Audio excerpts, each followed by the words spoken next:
Hello అండి, అందరికీ నమస్కారం. Welcome to my channel Shreshtha Yashna vlogs. ఈరోజు ఈ సెషన్లో మనము ప్రపంచ దేశాలకు మరొకసారి మరణ మృదంగాన్ని వినిపిస్తున్న కరోనా లాంటి మహమ్మారి మారి ప్రపంచ దేశాలను ఉలిక్కిపడి చేస్తూ మరొకసారి వణికిస్తున్న హంటా వైరస్ గురించి తెలుసుకుందాం. ఏమిటి ఈ హంటా వైరస్?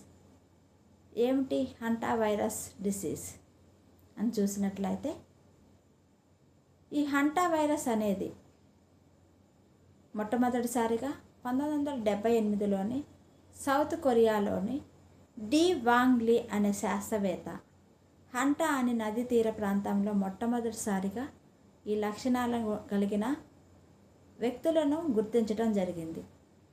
అందుకే దీనికి హంటా వైరస్ అనే పేరు రావటం జరిగింది. ఈ హంటా వైరస్కి ఇంకొక పేరు ఉంది, యాండీస్ వైరస్. మరి ఈ హంటా వైరస్ ఏ విధంగా మనుషులకి వ్యాప్తి చెందుతుంది? అసలు ఇది మనుషుల్లో నివసించే వైరసా అని చూసినట్లయితే, ఈ హంటా వైరస్ అనేది ముఖ్యంగా మనకి జంతువుల ద్వారా వ్యాప్తి చెందుతుంది. ముఖ్యంగా కూడా మనకి ఎలుకలు మరియు పందికొక్కులు లాంటి ఈ రొడెంట్స్ ద్వారా, వీటిని మనం రొడెంట్స్ అంటామండి.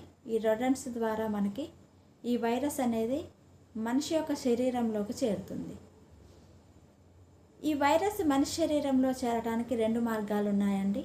ఒకటి చూసినట్లయితే, ఎలుకల యొక్క ముఖ భాగాలను, అంటే కళ్ళు కానీ, దాని ముక్కు కానీ, లేకపోతే నోరు కానీ, దాని యొక్క లాలాజలాన్ని కానీ మనము డైరెక్ట్గా టచ్ చేయడం కానీ, లేదా ఇన్ఫెక్ట్ అయిన ఈ ఎలుకల యొక్క మల మూత్ర వ్యర్థ పదార్థాల ద్వారా కానీ మనకి వ్యాపించే అవకాశం ఉంది.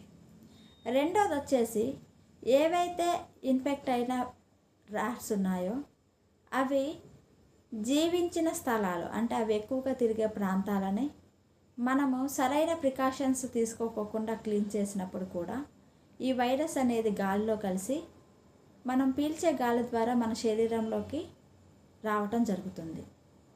ఈ విధంగా మనకి ర్యాట్స్ నుంచి రకరకాల మెథడ్స్లోనే మన శరీరంలోకి చేరటం జరుగుతుంది. మరి ఈ హంటా వైరస్ అనేది జనరల్గా మనకి ఒక మనిషి నుంచి ఇంకొక మనిషి అంత సాధారణంగా రాదు. కానీ ఎవరైతే ఇన్ఫెక్టెడ్ పర్సన్స్ ఉన్నారో, అంటే ఈ వ్యాధి లక్షణాలను ఆల్రెడీ ఉన్న మనిషి ఎవరైతే ఉన్నారో, ఒకవేళ ఆ వ్యక్తితో కనుక మనం ఎక్కువ క్లోజ్గా మూవ్ అయినట్లయితే, అంటే అతని దగ్గర తినటం కానీ, లేకపోతే అతని దగ్గర ఉండటం కానీ, అతని వస్తువులను మనం ఒకవేళ వాడినట్లయితే మనకు కూడా ఈ వ్యాధి లక్షణాలు అంటుకునే అవకాశం ఉంటుంది. అయితే ఈ వ్యాధి సోకిన వ్యక్తి మరి ఎప్పుడు అతని లక్షణాలు మనకి బయటపడతాయి, వ్యాధి సోకిందని ఏ విధంగా తెలుస్తుంది అంటే, మనకి కరోనా వ్యాధిలాగా ఇది కూడా అండి కొంత టైం వరకు, అంటే వైరస్ మన బాడీలోకి వచ్చిన వెంటనే వ్యాధి లక్షణాలను చూపించదు.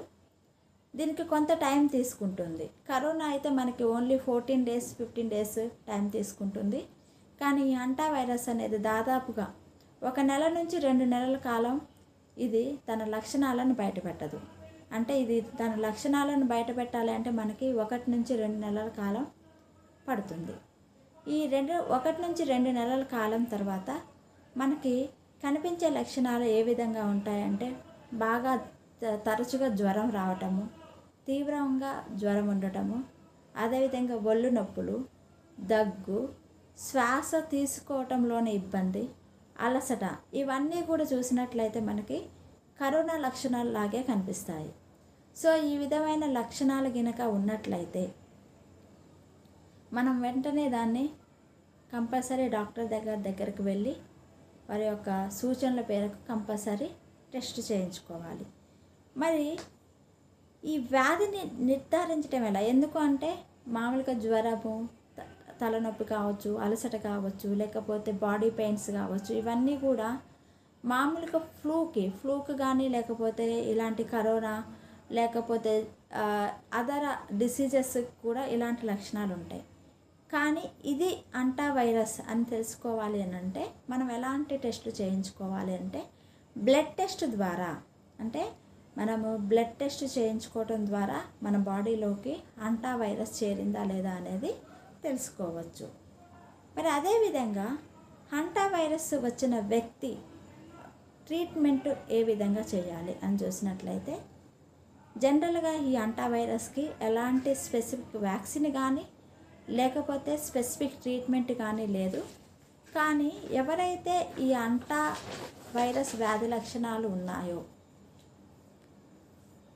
వారిని మనం కంపల్సరీ ఐసోలేషన్ చేసి వారికి స్పెసిఫిక్ ట్రీట్మెంట్ ఇవ్వాలి.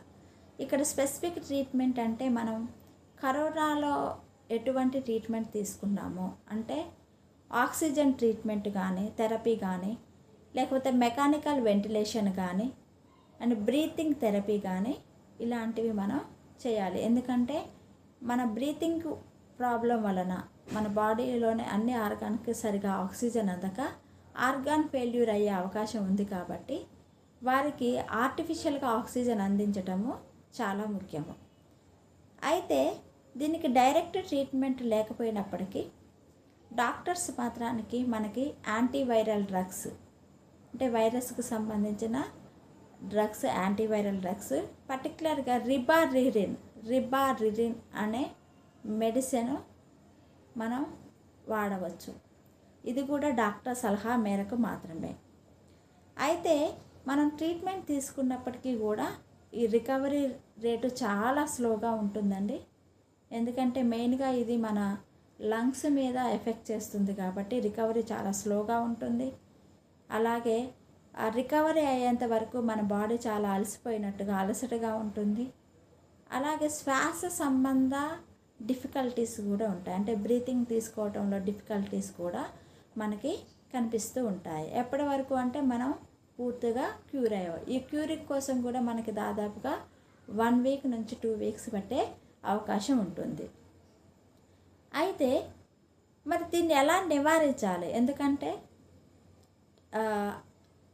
మనం వచ్చిన తర్వాత ట్రీట్మెంట్ చేయడం కంటే కూడా ముందుగానే రాకుండా తీసుకోవడం ఎంతో ముఖ్యం.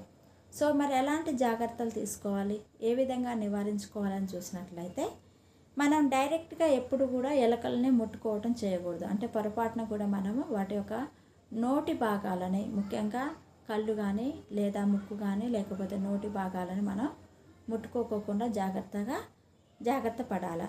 అదేవిధంగా ఈ ఎలకలు తిన్న ఏదైనా ఆహార పదార్థాలు ఉన్నట్లయితే మనం వాటిని తినకపోవటమే మంచిది. ఎందుకంటే వీటి ద్వారా కూడా మనకి వ్యాధి సంక్రమించే అవకాశం ఉంది. అలాగే ఎక్కువ కాలం వాడని ఇల్లును కానీ షెడ్స్ కానీ మనం శుభ్రం చేసేటప్పుడు, ఎందుకంటే ఈ ఎలుకలు ఇవి ఎక్కువ ఎక్కడ తిరుగుతాయంటే మనం వాడని ఇళ్ళ దగ్గర ప్రదేశాల్లోనే ఎక్కువగా తిరుగుతాయి. కాబట్టి అలాంటి ప్రదేశాలను ఒకవేళ మనం శుభ్రం చేయాల్సి వచ్చినప్పుడు మామూలుగా కడగటం కానీ ఊడటం కానీ చేయకోకుండా ముందుగా మనం యాంటీసెప్టిక్ సొల్యూషన్స్ని వాటిపైన స్ప్రే చేయాలి. అలా స్ప్రే చేసిన తర్వాత మంచిగా మాస్క్ పెట్టుకొని గ్లౌజులు వేసుకొని మాత్రమే శుభ్రం చేయాలి. సో ఈ విధంగా మనం చేసినట్లయితే చాలా వరకు ఈ హంటా వైరస్ రాకుండా చూసుకుంటామండి. ఒకవేళ ఎవరికైనా, ఎందుకు అని అంటే ముఖ్యంగా మనం ఎందుకు ఇప్పుడు ఈ హంటా వైరస్ గురించి నేర్చుకుంటున్నామంటే అండి, నేను ఆల్రెడీ ఇంతకుముందు చెప్పాను, మనకి లాస్ట్ వీక్లోని ఒక సౌత్ ఆఫ్రికాలోని ఒక ప్రదేశం ఉంది. దాని పేరు వచ్చేసి టారిఫీన్ అనే ఒక ప్రదేశంలోని island, it is a island నుంచి బయలుదేరిన ఒక క్రూజీ షిప్లోని చాలామంది ప్రయాణికులు ప్రయాణించారు. అందులోని దాదాపుగా 9 మందికి ఈ వ్యాధి లక్షణాలు ఉన్నట్టుగా గుర్తించడం జరిగింది. అందులోని కొంతమంది యుఎస్ వాళ్ళు, కొంతమంది యూకే వాళ్ళు, అదేవిధంగా జపనీస్ వాళ్ళు ఉన్నారు, అంటే వివిధ దేశాల వాళ్ళు ఉన్నారు. సో ఈ ప్రయాణికుల్లో 2 చనిపోవటం, ముందుగా మరి అసలు వీళ్ళకి ఈ హంటా వైరస్ ఏ విధంగా సోకింది, అది హంటా వైరసేనా అని తెలుసుకోవటానికి కారణం ఏంటి అంటే, ఈ ప్రయాణించిన వ్యక్తులు ఎవరైతే ఉన్నారో వారిలోనే ఒక 2 చనిపోవటం జరిగింది. అదేవిధంగా 9 మంది ఈ మనం ముందు ఏదైతే చెప్పుకున్నామో జలుబు, దగ్గు, అదేవిధంగా బాడీ పెయిన్స్, జ్వరము లాంటి లక్షణాలతోటి వారు బాధపడటం జరిగింది. సో వారికి టెస్ట్ చేస్తే అది హంటా వైరస్గా మనకి నిర్ధారణ అయింది.